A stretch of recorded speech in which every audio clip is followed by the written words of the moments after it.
सजा दो घर को गुलशन सा, अवध में राम आए हैं। सजा दो घर को गुलशन सा, अवध में राम आए हैं। लगे कुटिया भी दुल्हन सी, अवध में राम आए हैं। लगे कुटिया भी दुल्हन से, अवध में राम आए हैं। जी हाँ बच्चों, नमस्कार। ऑनलाइन हिंदी शिक्षण में आपका स्वागत है। मैं हूँ नर्मदा ठाकुर। आज हम दीपावली पर बात करेंगे। बच्चों, आपको पता है दीपावली क्यों मनाई जाती है, कब मनाई जाती है, कैसे मनाई जाती है और इस दिन आप क्या क्या करते हैं। तो आपको बहुत सारी बातें पता होंगी, लेकिन आप मेरे सामने नहीं हो इसलिए बता नहीं सकते। कोई बात नहीं, आपने कमेंट के माध्यम से मुझे बताना है। तो बच्चों, क्यों मनाई जाती है दीपावली? क्योंकि इस दिन भगवान श्री रामचंद्र जी 14 वर्ष का वनवास काटकर और रावण को मारकर अयोध्या लौटे थे। कब मनाई जाती है दीपावली? दशहरे के 20 दिन बाद और कार्तिक मास की अमावस्या को मनाई जाती है। कैसे मनाई जाती है तो ये भी आप सब जानते हैं बच्चों, जानते हैं ना। दीपावली से कई दिन पहले ही हम तैयारियां शुरू कर देते हैं। घरों को सफ़ेदी करते हैं, घरों को सजाते हैं, नए नए वस्त्र पहनते हैं, मिठाइयाँ बांटते हैं, एक दूसरे को बधाई देते हैं, शुभकामनाएं देते हैं। और क्या करते हैं इस दिन? नए नए पकवान बनाते हैं और रात को लक्ष्मी पूजन के बाद पटाखे छोड़ते हैं। पर बच्चों, आपने पटाखों का कम से कम प्रयोग करना है, क्योंकि ये हमारे पर्यावरण के लिए घातक होते हैं। इसका जो धुआं है और इसकी आवाज़ है, ये ध्वनि प्रदूषण भी होता है इसके कारण, और धुआं भी फैलता है जो हमारे स्वास्थ्य के लिए हानिकारक होता है। तो बच्चों, आपने प्राकृतिक रूप से ही दीपावली मनानी है।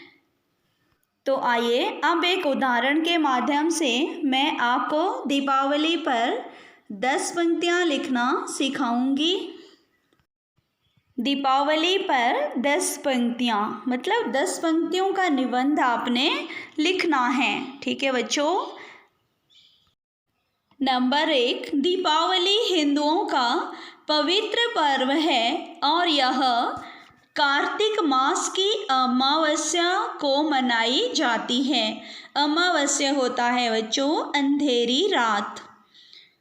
नंबर 2, दीपावली दशहरे के 20 दिन बाद अक्टूबर या नवंबर महीने में मनाई जाती है।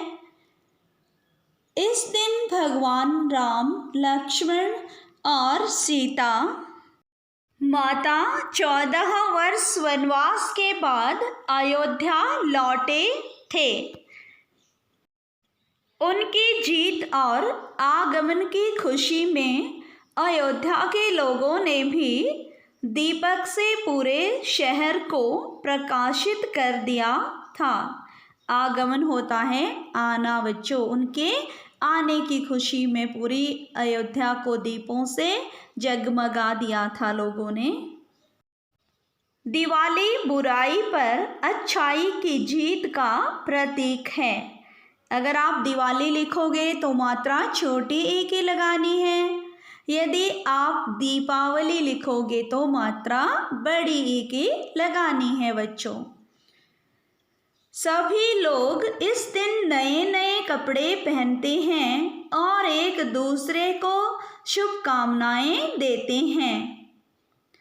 सूर्यास्त के बाद लोग माँ लक्ष्मी और भगवान गणेश की पूजा करते हैं और घर के दरवाजों को गेंदे के फूलों की माला से सजाते हैं या जिस भी प्रकार के फूल उनके पास उपलब्ध होते हैं वो उनकी मालाएं बनाकर घर के दरवाजों पर लटका देते हैं।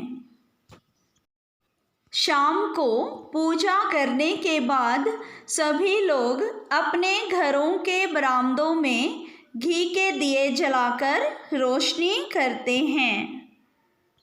बच्चों, आपने देखा होगा कि कुछ लोग घी के दिए जलाते हैं, कुछ लोग मोमबत्तियां जलाकर घरों में रोशनी करते हैं।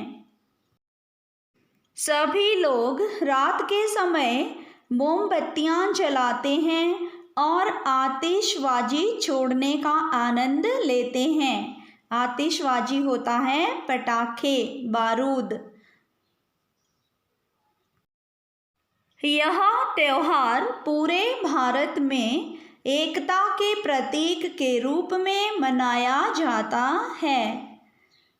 तो बच्चों, ये थी दीपावली निबंध पर 10 पंक्तियाँ जो उदाहरण मैंने आपको दिया है।